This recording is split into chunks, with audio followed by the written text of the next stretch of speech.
Hello friends, I am Sunny Sharma and welcome to my channel सोच पर प्रहार। जैसे कि आप सब लोग जानते हैं कि इस चैनल पर रेगुलर हम बात करते हैं लीगल एजुकेशन की। आज हम एक बहुत ही प्रैक्टिकल मुद्दे पर बात करने वाले हैं। एक्चुअल में आज के समय हम लोग गैजेट्स खरीदते ही रहते हैं जिनमें मोबाइल्स, लैपटॉप या फिर टैबलेट्स वगैरह इंक्लूड होते हैं और कई बार इनकी कीमत बहुत ज़्यादा भी होती है। आज के समय आप देख रहे हैं कि गैजेट्स इतने महंगे भी आ रहे हैं जितने में एक कार परचेज की जा सकती है। तो ऐसे केस में यदि आप कोई महंगा गैजेट खरीदते हैं और उसमें कोई प्रॉब्लम हो जाती है तो इनिशियली आप उस दुकानदार के पास जाते हैं जहाँ से आपने वो गैजेट ख़रीदा है। और कई बार दुकानदार उसे रिपेयर करने से मना कर देता है या फिर उसका रिप्लेसमेंट करने से मना कर देता है।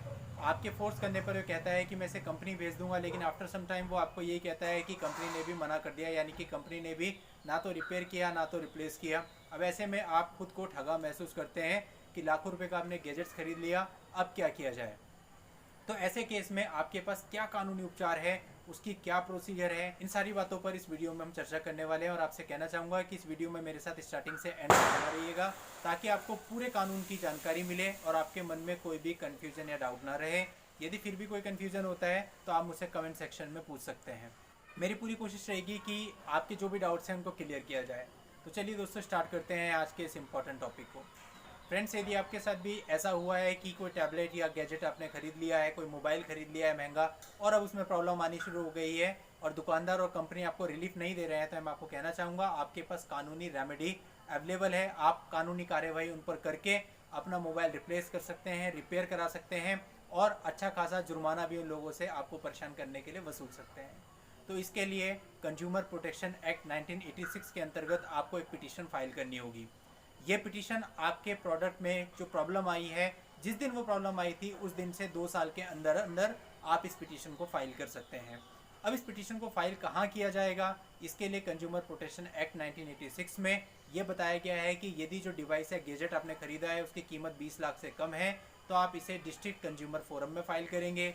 यदि उसकी कीमत 20 लाख से लेकर 1 करोड़ के बीच में है तो इसको आप स्टेट कमीशन में फाइल करेंगे और यदि उसकी कीमत 1 करोड़ से ज़्यादा है तो इसे आप नेशनल कमीशन यानी नेशनल कंज्यूमर कोर्ट में फाइल करेंगे। अब इसके बाद हम बात कर लेते हैं प्रोसीजर की कि किस तरह से ये मुकदमा फाइल किया जाएगा। बेहतर ये है कि आप इसके लिए किसी एडवोकेट को हायर कर लें क्योंकि उसको पूरी प्रोसीजर पता होती है और वो इजीली आपको इसमें जस्टिस दिला देगा, क्योंकि 90% केसेज में ये देखा जाता है कि ऐसे केस में जो फैसले होते हैं वो कंज्यूमर के पक्ष में किए जाते हैं। और यदि आप एडवोकेट नियुक्त नहीं करना चाहते तो आप खुद भी इसमें कार्रवाई कर सकते हैं, क्योंकि इसमें जो प्रोसीडिंग होती है वो सिंपल होती है। तो उसके बारे में मैं आपको पूरी जानकारी दे देता हूँ। सबसे पहले आपने एक नोटिस भेजना है उस कंपनी को और उस दुकानदार को जिसमें आपने पूरी घटना बतानी है और उनसे रिलीफ मांगना है। अब ये नोटिस जिस दिन उन्हें प्राप्त होगा उसके बाद उन्हें 15 दिन का समय मिलेगा। उस 15 दिन के अंदर अंदर उन्हें आपसे संपर्क करना होगा। यदि वो आपसे संपर्क नहीं करते तो उनके लिए ज़रूरी होगा कि वो आपके नोटिस का जवाब दें।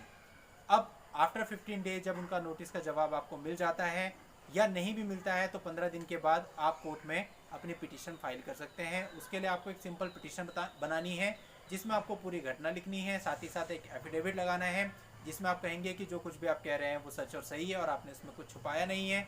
और इसके साथ आपके पास जो भी मोबाइल के बिल्स वगैरह हैं वो ओरिजिनल बिल आपको उसमें अटैच करना है। कोई और डॉक्यूमेंट्री प्रूफ आपके पास है तो उसको भी आप अटैच कर सकते हैं।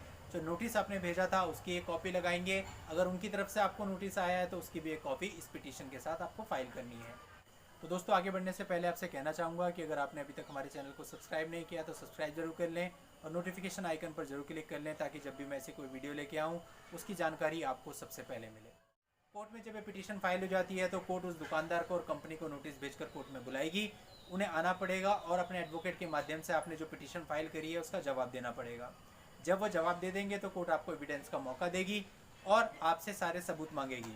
इसके बाद उस दुकानदार और कंपनी को मौका दिया जाएगा और कंपनी को भी अपने एविडेंस फाइल करने पड़ेंगे। जब दोनों के एविडेंस कोर्ट में आ जाएंगे तो कोर्ट फाइनल आर्ग्यूमेंट करवाएगी। आप दोनों ही पक्षों से बहस सुनेगी और आप दोनों की बहस सुनने के बाद कोर्ट फैसला देगी। और इसमें अधिकतर यही होता है कि फैसला कंज्यूमर के हक में आता है। मैं आपको एक उदाहरण बताता हूँ। अभी कुछ समय पहले एक सुपरमार्केट में एक कंज्यूमर यानी कस्टमर गया, उसने कुछ सामान खरीदा और जब उसने सामान खरीदा तो उन्होंने सामान को कैरी बैग में डाला। उस कैरी बैग के पैसे भी उसके बिल में जोड़ दिए और उस कंज्यूमर ने उस कैरी बैग के केवल 5-10 रुपए के लिए कंज्यूमर प्रोटेक्शन एक्ट के अंतर्गत उस सुपरमार्केट पे केस फाइल कर दिया। कंज्यूमर कोर्ट ने फैसला सुनाया कि सुपरमार्केट ने गलत किया था और उसको एक अच्छा खासा जुर्माना उस कंज्यूमर को देना पड़ा। तो आप सोचिए, जब इतने छोटे से केस में कंज्यूमर के हक में फैसला हो सकता है, तो आपका अगर लाखों रुपए का गैजेट है, मोबाइल है या टैबलेट है या लैपटॉप है, तो इसके लिए कि आपको चुप बैठना चाहिए? बिल्कुल भी नहीं।